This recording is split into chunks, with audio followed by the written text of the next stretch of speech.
Hello there, pre-calculus students. Hey, Mr. Rising here, and we're starting Unit 2 talking about polar coordinates, and I realized we need to go back just a second to make sure that you know what's going on here. Once upon a time in geometry, you learned about circumference, right? You said circumference is 2 pi r. As you went around the circle, you're like, all right, 2 pi r, right? Where r is the radius, right? Pi is the relationship between the circumference and the diameter of a circle. Sweet. Then in Algebra 2, you probably did some work converting degrees to radians. No, last year was a goofy year where you're all over the place. Some of you are like, oh yeah, I got radians down. Some of you are like, what's a radian?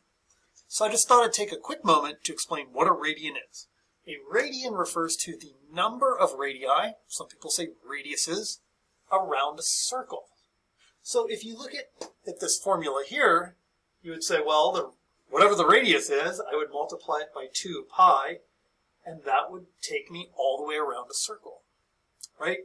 It's the measure of arc compared to the length of the radius. So the number of radiuses around the circle, 2 pi. There are 2 pi radians in 360 degrees.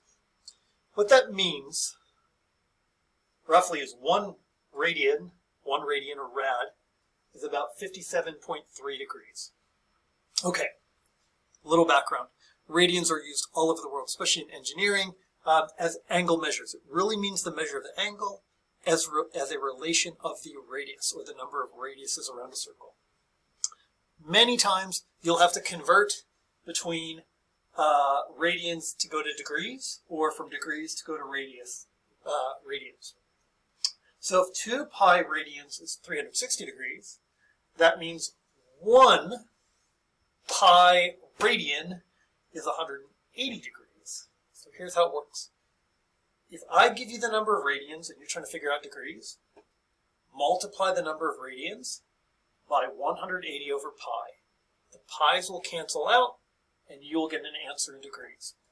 If you have degrees and you're trying to go to radians, you're going to multiply it by pi over 180, and then you're going to end up with a pi in your answer. Radians almost always has a pi in it. Sometimes you'll get some goofy things that don't, but that's how it works. So for a quick example, if you said 45 degrees, and I want to make that radians, I'd multiply it by pi over 180, and then have to simplify all this out.